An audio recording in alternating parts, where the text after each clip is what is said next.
Number 1, sleep. 2, of zinc and magnesium. Number 3, ultraviolet B radiation. Number 4, limit alcohol. Number 5, cut out refined carbs and sugar. Number 6, calories. 7 here, lifting heavy compound lifts. What's going on, everybody? Happy 2020. So excited to have you on the channel. It's been a great journey. And on this video, I want to talk about testosterone. Specifically, I want to talk about 7 ways to naturally raise your testosterone. Before I jump into that, I do want to make a couple quick notes. 1, we know testosterone is important for building muscle, for recovery, for mood, for libido, for sex drive. But I want to also mention that I think that sometimes people can get locked into the numbers of metrics and they lose sight of the actual goal. So for a lot of guys in particular, they're really concerned about testosterone and they lose sight of the more important, I think, overall picture of what's going on. Your testosterone can fluctuate, it can vary. You can pull testosterone at 7 a.m. and have it at 1,000, and then you can pull it at 7 p.m. and it might be 300. So just keep in mind the day and the time when you pull your testosterone and how it fluctuates throughout the day. It's not just about the numbers,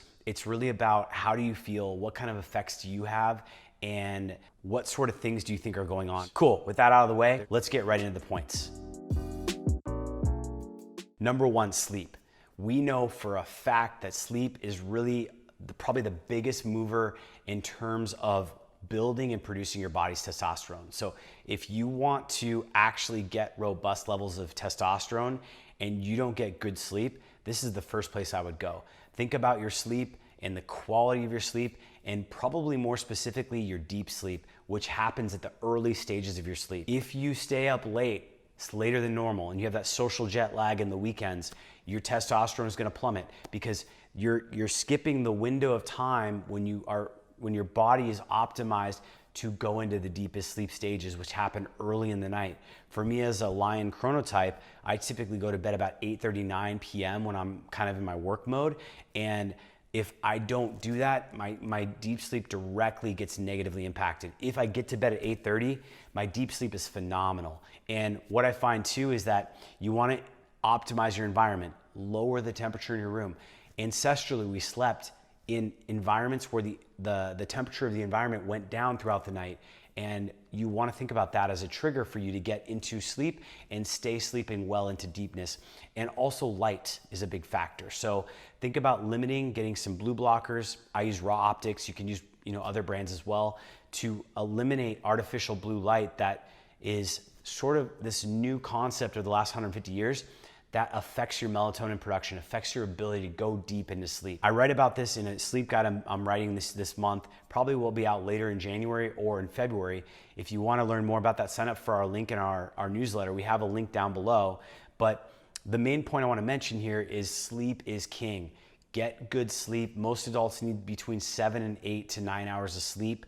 You want to get an hour and a half, if you can, of deep sleep, and you want to get about an hour to 2 hours of REM sleep. Stimulants are also a factor there. So there's plenty on sleep. I don't want to make this video all about sleep, but I think if you're really worried about testosterone, the biggest root cause of it, and probably the big reason why your testosterone is low, could be because your sleep is not optimal. So the number 2 thing I think of is eating a good source of zinc and magnesium. And for me, I'm quite biased, but I really do think that the carnivore diet provides a really rich array of foods that provide a lot of the building blocks for the cholesterol and the hormones in your body and the zinc and the magnesium you need to get adequate levels of testosterone. So eat more red meat. Don't be afraid of all the epidemiology and all the studies out there that people have quote unquote created and conducted that say that red meat is going to destroy your body and kill you. Use it to your advantage. It can be a highly nutritious food, and when you do it in a wise way with high quality red meat, you're going to get some incredible nutrition and fat in there that's going to help give your body the building blocks as well as the micronutrients of zinc and magnesium that you need to build testosterone. Number 3 is a tricky one for a lot of people, especially this time of year where you're not necessarily able to get outside, but getting ultraviolet B radiation, UVB, sunlight, is critical to your hormones. And when we talk about testosterone, UVB from sunlight in the lower latitudes in the winter and throughout the country in the summer months is going to really benefit you in terms of allowing your body to produce vitamin D. Dietary vitamin D is only about 10 to 20% of what you can get. The rest you have to make from the light exposure. Vitamin D is fat soluble. It's stored in your fat. So it's something your body can build up some reserve of.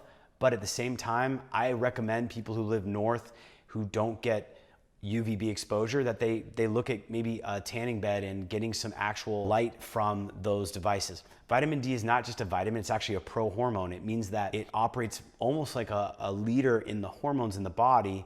And when you have vitamin D in your body, you actually are activating the majority of your cells in your body have receptors to respond to that. So vitamin D is critical for your immune system. It's critical for testosterone.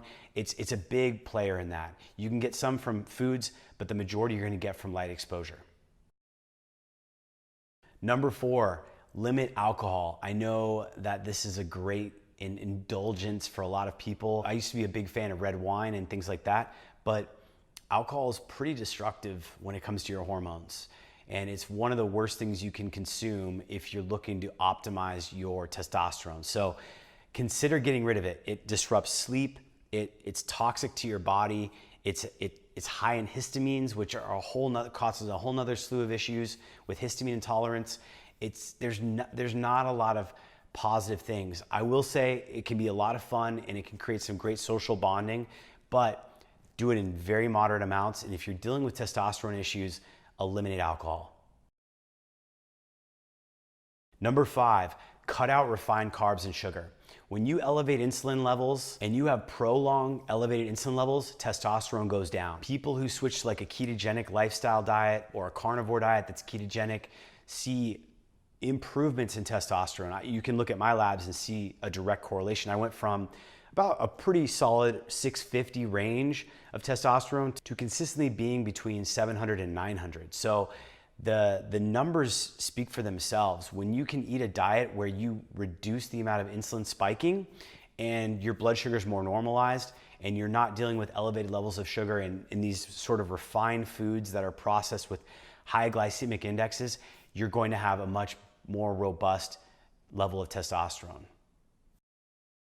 Number 6, eat sufficient calories. I see a lot of people in my world, I'm a digital marketer, who are super amped up on Adderall, modafinil, caffeine. They're jacked up on stimulants and they forget to eat. They don't eat enough calories. And your body's this hormone machine. You're not necessarily gonna get fat if you add more calories into your regimen, but you are gonna get imbalanced in your hormones if you don't properly give yourself the amount of calories you need in the right macronutrients. So it's a unique machine that's been evolutionarily built for us to optimize our hormones, but we have to know how to sort of input the right amount of fuel source. And if you don't do that, your body's going to downregulate, and that's a survival mechanism that we've evolved with for millions of years. So, for example, I used to do pretty strict intermittent fasting for long periods of time. I actually went for about 2 months on OMAD, and I basically just did one meal a day where I had a feeding window of about 90 minutes in a single day, and then I would fast for about 22.5 hours until the next meal. That was great for getting really lean. I basically burned up all my calories. I was ketogenic at the time, so I was eating a lot of fat in terms of proportion of food, but I wasn't getting enough calories. I was eating 1,800, 1,900 calories in this big, massive dinner, but it just wasn't enough calories to really fuel myself, and I saw my testosterone completely plummet.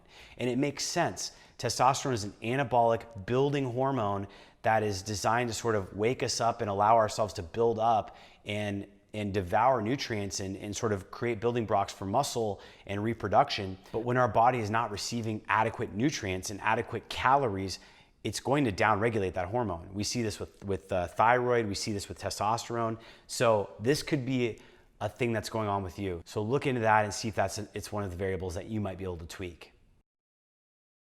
And the last one I'm gonna mention is on number 7 here is lifting heavy compound lifts. So if you can get to the gym, specifically focusing on movements that activate large muscle groups like the quads, the hamstrings, so deadlifts, squats. Basically, the simple formula for boosting testosterone in the gym is leg day. Anytime you're doing heavy movements with your legs, you're activating large proportion of the muscle groups in your body. And doing that is signaling to your body that you need to produce testosterone to sort of recover and build up the muscle you're tearing up. So it is a unique trigger and a unique way to do things, but I definitely notice a correlation. If I do some sort of deadlift day or some sort of trap bar training, the next day I usually wake up and I'm just like, I have more kind of bursting energy, if you will, and it's definitely a factor. Keep in mind, overtraining, there's a level and there's a nuance with all of what's going on in your body and your hormones. So there's a point where you can basically work yourself out and actually fry your hormones, and you don't want to do that either. So it is a balancing act. You need to make sure you're recovered. But if you're someone who doesn't exercise and you're healthy, relatively healthy, and you want to try exercising, look at things like the trap bar lift. It was basically a deadlift, but you stand in the middle of the bar, or even the squat. I'm a fan of trap bar. It's one of the most powerful movements you can do for bone density, longevity, and strength training. And check them out. They're really powerful movements that can help boost your hormone levels to where you want them to be. So this is kind of a quick rapid fire one. I wanted to put this together. I've been getting these questions about testosterone.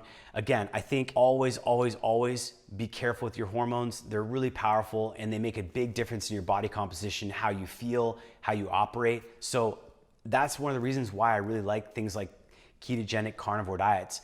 And one of the reasons why I value sleep and light exposure so much, because all of these things give us incredible building blocks to actually optimize these hormones.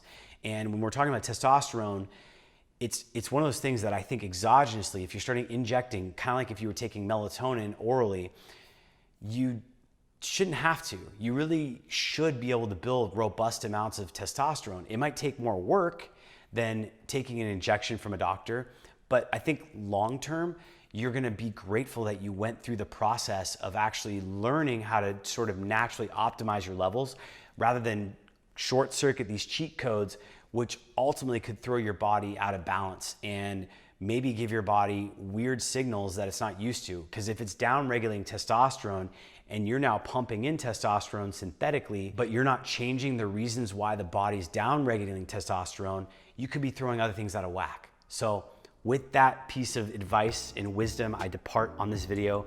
I thank you so much if you made it this far. As always, I want you to get healthy, strong, and powerful. And if you've made it this far, hit that like button, subscribe. Let me know what you found has worked really well for you in your journey as far as testosterone optimizing your hormones. And I will see you on the next video.